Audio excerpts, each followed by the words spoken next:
The sound of murmuring cameras filled the courtroom like the low rumble of a coming storm. Every seat was taken. The audience had come expecting a spectacle, but not the one they were about to witness. In the center stood Senator Graham Whitaker, polished suit, immaculate tie, and an expression that could silence a press room. He had spent 3 decades crafting that look of superiority, the smirk of a man who believed rules bent for him. But today he was standing in the one room where intimidation never worked. Judge Judy's courtroom. He slammed a heavy folder on the plaintiff's table, the sound echoing like a challenge. "I don't take orders from TV judges," he declared, his voice cutting through the tension like a blade. Judy didn't flinch. She didn't even raise an eyebrow. Her response was colder than steel. "Good," she said quietly. "Then you'll take them from the law." A murmur rippled through the gallery. The senator blinked, unsure whether he'd just been insulted or outclassed. Behind her bench, Judge Judy leaned back, hands folded neatly, gaze steady. Every camera focused on that moment, the exact second when arrogance met something stronger. The narrator's voice cut in, smooth but charged with electricity. What the cameras caught that day would shake the nation. A sitting U.S. senator, thinking his status made him untouchable, was about to face the one judge who never bows to power. Whitaker tried to smirk again, but it didn't reach his eyes. The tension was real now, almost visible, thick as humidity before lightning strikes. Judy's bench light caught the faint glint of something metallic, a sealed brown envelope, placed deliberately beside her notes. No one in the room noticed it yet, but it would change everything. The senator adjusted his tie, straightening his posture as if that could reassert control. "Let's not waste everyone's time," he said, his voice slipping into the polished arrogance that had carried him through countless press conferences. "I've been dragged here under false pretenses. My legal team will be filing an injunction by morning." Judy tilted her head. "Then I suggest they start typing fast," she replied, tone clipped, eyes sharp.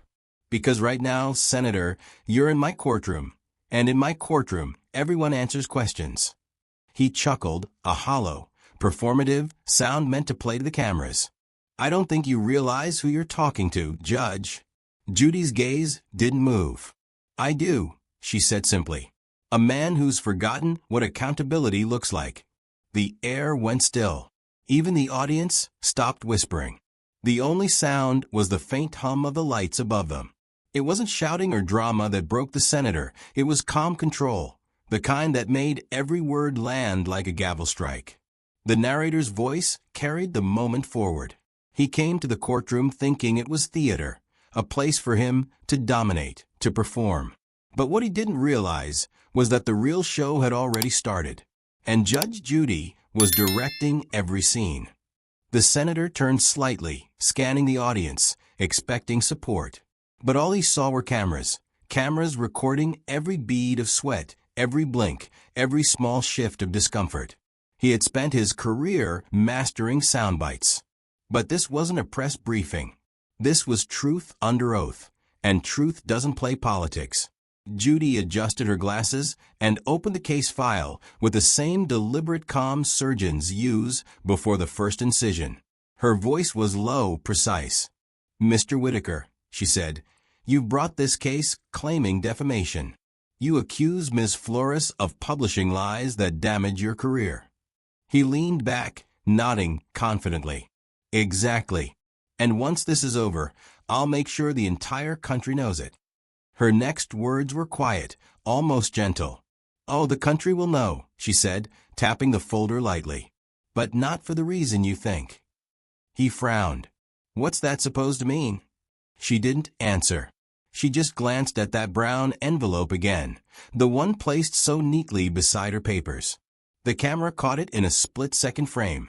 Sealed, marked only with 2 words stamped in red, "Evidence sealed." The narrator broke the silence. Every courtroom has a rhythm, a pulse between confidence and collapse. And in that instant, the audience could sense it. Something was coming. something buried deep inside, that envelope that could end a political career live on national television. The senator straightened his shoulders again, trying to laugh it off. "You're bluffing," he muttered. Judge Judy didn't even look up. "I don't bluff, Senator," she said. "I verify." That line hit harder than any gavel. In that moment, you could feel it, the shift. The energy turning, the smugness draining, the balance of power realigning. The audience didn't just want justice anymore. They needed it. And that's when the narrator spoke again, a calm voice guiding millions through the storm about to break. If you believe no title should stand above truth, hit that like button now. Because what happens next will prove. In this courtroom, power doesn't protect lies. It exposes them. Judge Judy adjusted her glasses and let her gaze sweep across the packed courtroom.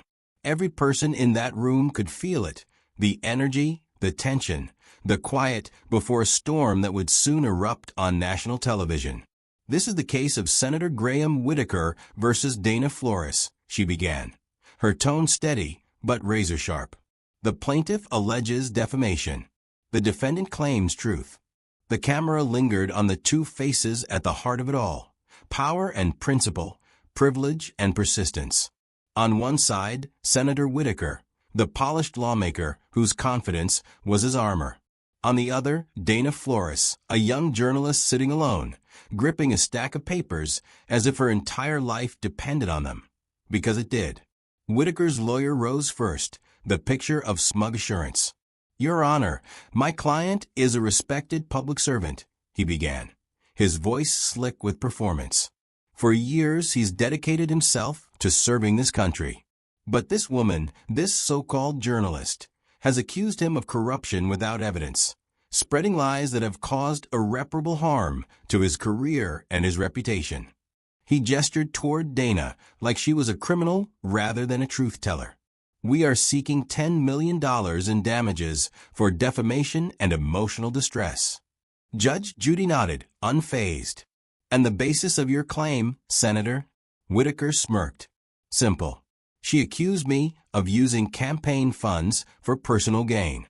A ridiculous claim from someone desperate for attention." Judy's expression didn't change, but her silence carried weight. She'd seen this kind of arrogance before, the kind that believed wealth and influence could rewrite reality. Then she turned to Dana. "Ms. Flores, your response." Dana took a shaky breath. "Your Honor," she said softly, "I stand by everything I wrote. Every document, every source, every dollar trail, it's all real." Her voice grew stronger. "He used campaign money to pay for private jets, luxury resorts, and events that never happened. I verified everything through public filings." Whitaker laughed, a hollow, condescending sound. "She's twisting numbers, misreading reports. That's what amateurs do when they want to play with the big boys." "Big boys," Judy repeated, her eyes narrowing slightly. "Careful, Senator. You're not on the campaign floor. You're in a courtroom." That single sentence changed the air. The audience shifted. Dana looked up, encouraged by the quiet authority in Judy's voice. The narrator's tone slid in, smooth and cold. He thought this was politics, that every room could be controlled, every person intimidated. What he didn't realize was that this courtroom was different. It didn't care for speeches. It cared for proof. Judy opened the case file slowly, turning each page with deliberate precision. Every now and then her brow furrowed, her pen tapping softly against the paper. She wasn't looking for drama. She was tracing patterns, connections, inconsistencies. Something in those pages wasn't just wrong. It was rotten. Dana continued quietly, the courage building in her words. "After I published the story, my editor got calls from his office. They threatened lawsuits, then funding cuts. A week later, I was fired. I've received anonymous letters. My car was vandalized.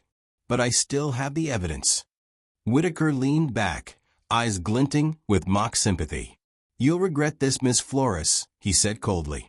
"When I'm done here, your career will be over." Judy's head lifted slowly, Is that a threat, Senator? He froze, the smirk faltering for the first time. The narrator returned, his words echoing the heartbeat of the scene. It was arrogance disguised as confidence, power dressed as justice. But in front of Judge Judy, those disguises never last. Judy leaned back in her chair, glancing down at a sealed brown envelope beside her notes, the same one from before. Her fingers brushed over it lightly, almost unconsciously. The cameras didn't know what was in it, but her eyes said enough. The truth was waiting, and it was damning. Then, in that deliberate, commanding tone that always preceded something devastating, Judy said, "We'll return to Ms. Flores's evidence shortly. But for now, Senator, I have a few questions of my own." The audience sat up straighter. Dana swallowed hard. Whitaker smirked again, confident he could handle whatever came next. But he couldn't, because this wasn't a political hearing. It was Judgment Day, and the law had a name: Judge Judy. The tension inside the courtroom was starting to feel unbearable. Cameras caught every twitch of the senator's jaw, every flicker of annoyance across his polished face. He had spent his life controlling rooms like this: press conferences, committee hearings, campaign rallies. But this room wasn't reacting to him. It was reacting to her. Judge Judy sat unmoved, the calm at the center of a political storm. Senator Whitaker's patience began to crack. "With all due respect, Judge," he said, his tone dripping with condescension, "this entire proceeding is beneath my office. You're overstepping your jurisdiction." Judy didn't look up from the papers she was reviewing. "Federal jurisdiction," she repeated evenly. "I understand it perfectly. Do you?" The courtroom fell silent. The senator blinked. The confidence on his face faltered for just a second, but then he leaned forward again, pushing his advantage. "I have friends in the Justice Department who will be very interested in this circus," he said. "I know every legal loophole, every constitutional limitation. I don't think you realize the kind of connections I have." Judge Judy finally raised her eyes, and the look she gave him could have cut marble. "I don't care about your connections, Senator. In this courtroom, the only thing that matters is facts." The audience shifted in their seats, feeling the weight of her words. Even the bailiff straightened, sensing that something was coming. But Whitaker wasn't done. He began spitting out citations, outdated laws, phrases meant to overwhelm and impress. "You have no authority to question a sitting member of the Senate," he said. "You can't compel disclosure on matters of campaign finance. You're out of your depth." Judy smiled faintly. "Oh, I think you'll find the depth here quite sufficient," she said, her tone calm, surgical. She flipped a page in her notes, then looked directly at him. "Let's start with something simple, Senator. You claimed your campaign funds were managed by an independent treasurer. Is that correct?" "Yes," he said immediately. "And this treasurer is your brother?"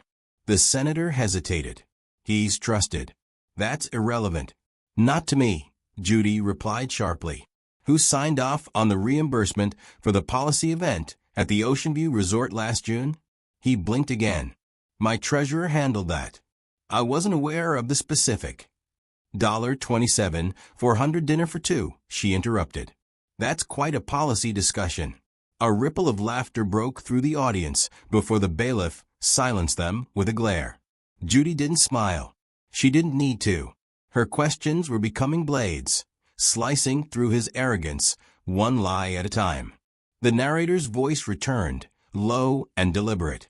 Every sentence he spoke dug his grave deeper. Every defense became another confession dressed in arrogance. He didn't know it yet, but the harder he fought, the tighter Judy's net was closing. Whitaker rubbed his temple, exhaling sharply. "This is outrageous," he muttered. "You're twisting context." "No, Senator," Judy said softly. "I'm clarifying it." Her eyes flicked, almost imperceptibly, toward the sealed brown envelope resting beside her gavel. The audience didn't notice, but the cameras did. And somewhere deep inside, that envelope waited the truth, the one piece of evidence that would end his performance forever. Judge Judy let the silence stretch until even the cameras seemed to hold their breath. Then, in a voice calm enough to unsettle anyone with a conscience, she said, "Senator, before you continue lecturing me on the law, I'd like to read something into the record." The senator's grin twitched. He leaned back, trying to mask the flicker of unease that crossed his face. "By all means, Your Honor," he said. "I'm sure we'd all love to hear your interpretation." Judy didn't answer. She reached for the sealed brown envelope that had sat beside her gavel since the trial began. The audience had seen it all morning, silent, untouched. But now, as she tore it open, the energy in the room shifted. Paper rustled softly, like the whisper of a storm about to break. Inside were a stack of documents bound neatly with a red clip. Judy lifted the first page and began to read aloud. Payment authorization form. Campaign account number ending in 4271. Recipient, Valor Strategies Incorporated, a public relations firm registered in Nevada. Purpose, online reputation management and narrative control. Amount, $125,000. The senator's confident posture stiffened. His smirk faltered for the first time. Judy turned to the next page, her voice growing sharper. Invoice detail.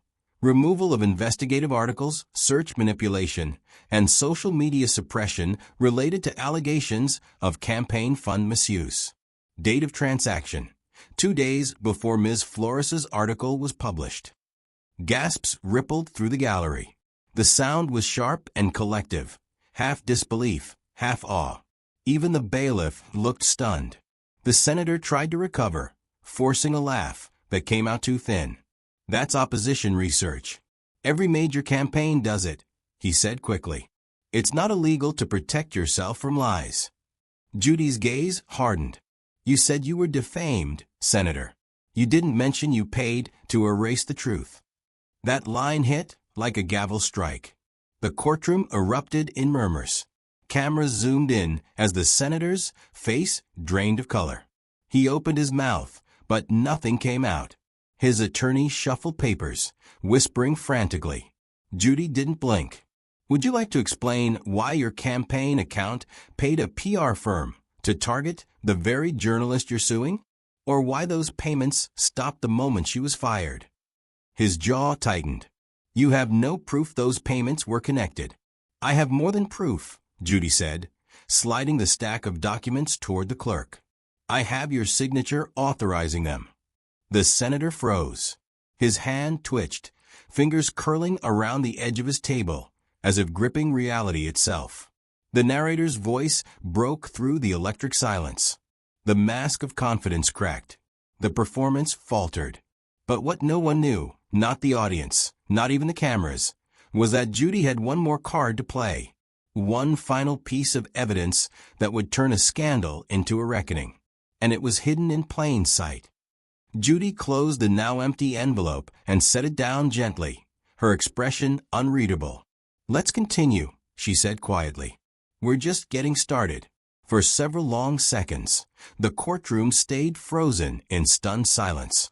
The only sound was the faint rustle of paper as Judge Judy set the damning invoices aside. Then, without a word, she gave a subtle nod to the bailiff. He stepped forward, carrying a small silver recorder, the kind used for court transcripts, and placed it on the desk in front of her. The senator frowned, eyes narrowing. "What's this supposed to be?" he asked, his voice tight with irritation. Judy didn't answer him. She turned to the bailiff. "Play the file, please," she said simply. A faint click filled the air, followed by the unmistakable sound of a familiar voice, the senator's, low, confident, dripping with entitlement. "Delete the story, or I'll bury her. Do you understand me? The law is mine to control." The words echoed through the courtroom like gunfire. For a moment, no one moved. Then the gallery erupted, gasps, shouts, murmured disbelief. Cameras began flashing like strobe lights, catching the exact instant when power crumbled. The senator shot up from his chair, face red, hands trembling. "That's fake," he shouted. "You can't. That recording is illegal." Judy raised her hand, and the room went dead silent again. "Sit down, Senator." Her voice was low, but it carried the weight of thunder. He hesitated, defiant for a heartbeat longer, but something in her eyes broke him. He sat. Judy leaned forward, her tone cold and clear. "Senator, you've just admitted to obstruction, coercion, and abuse of office on national television." The audience gasped again, but Judy didn't look at them. Her eyes were locked on him. "You used your power to silence the truth. You threatened a journalist for doing her job, and you thought your title would protect you." She paused just long enough for every camera in the room to focus on his expression. "It won't." The narrator's voice rolled in, steady and electrified with momentum. That moment alone hit 80 million views within a week. The sound of power collapsing. The sound of justice echoing through every feed, every screen, every headline. The senator tried to find his footing, desperation creeping into his tone. "You can't use that recording. It's inadmissible." Judy cut him off, her words sharp as the strike of a gavel. "The recording was obtained legally, Senator.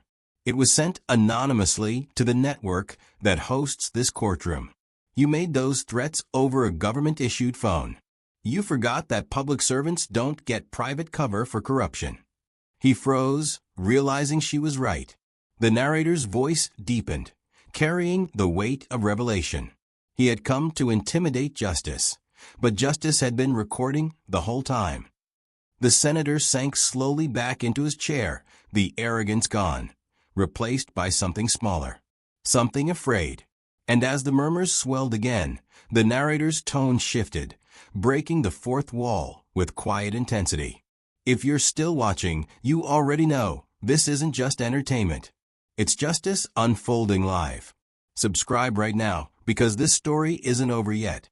Judge Judy folded her hands, calm as ever, while the senator stared down at the table, realizing his own voice had become his sentence. The air inside the courtroom shifted from chaos to silence, so thick it seemed to swallow every sound. The audience, who moments earlier had been whispering and gasping, now sat motionless, eyes locked on Judge Judy. The only person who refused to meet her gaze was Senator Graham Whitaker. His hands, which once gestured with authority, were now gripping the edge of the table, pale knuckles, trembling slightly, betraying the fear behind his carefully neutral expression. Judge Judy picked up the case file again. Her tone remained calm, deliberate, but each word landed with the weight of final judgment. "Mr. Whitaker," she began, "you came here claiming to be a victim of defamation. You said your reputation was damaged by lies."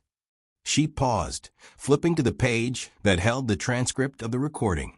"What we have instead is evidence of coercion, threats, and deliberate misuse of power." The senator didn't answer.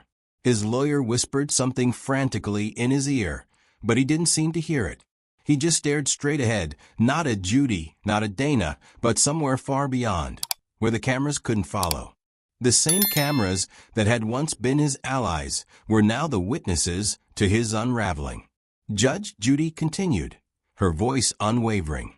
"The payments to the PR firm prove you attempted to manipulate the truth. The recording confirms that you used your position to silence a journalist. This isn't just unethical, it's criminal." Still, the senator said nothing. His silence was his last defense, and even that was cracking. "You came here for defamation," Judy said, her words slow and final, "but you're leaving here with an investigation." The audience gasped softly, then fell silent again. Even the bailiff's usually stoic face showed a flicker of awe. It wasn't every day that power was stripped bare in front of the world. Judy turned toward Dana.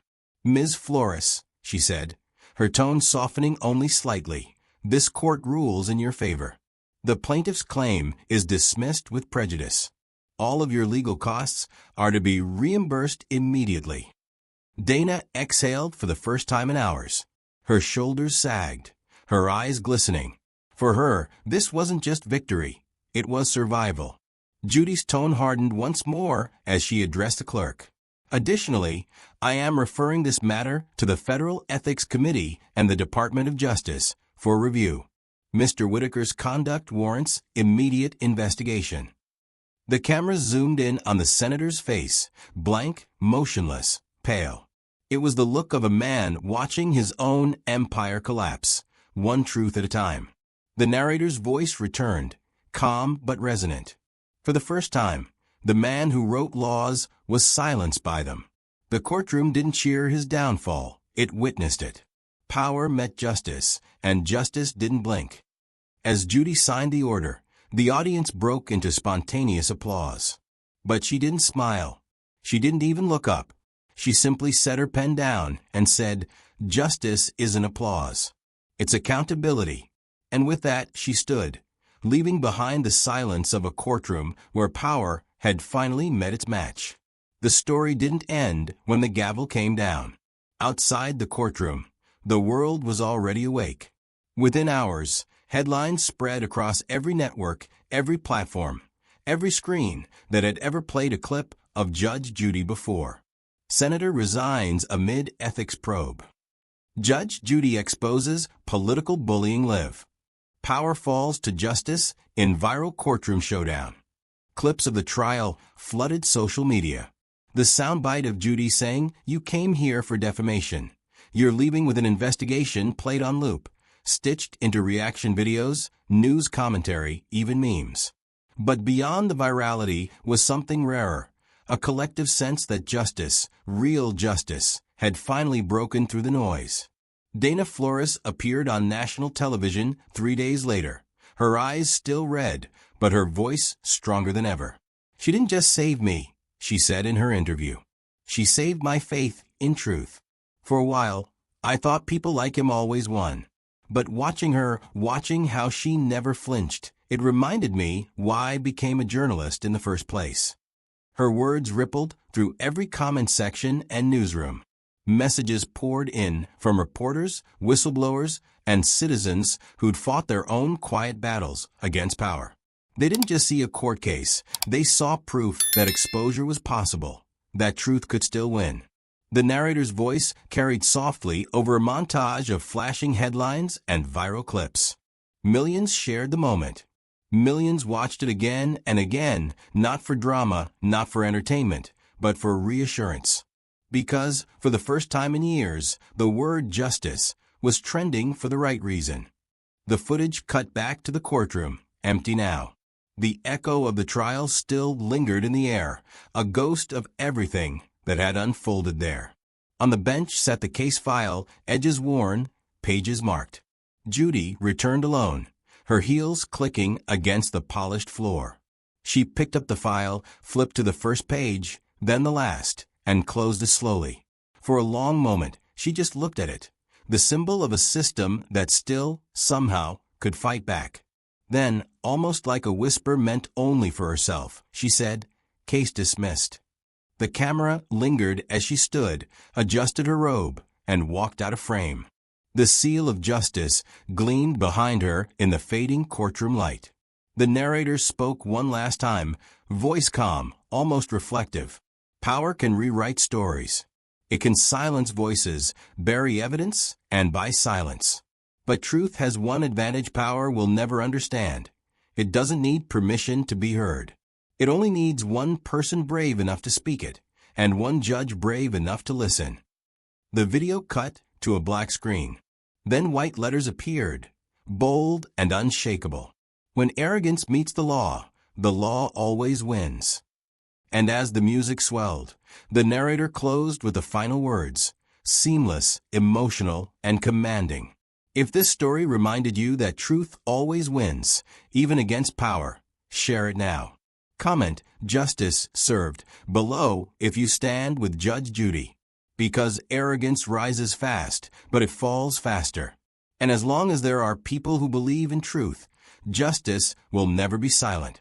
The credits rolled beneath the silent, still frame of the courtroom, empty chairs, folded flags, and the faint imprint of a gavel on polished wood. The image stayed just long enough to remind every viewer that this wasn't fiction. This was what happens when justice finds its voice, and the world listens.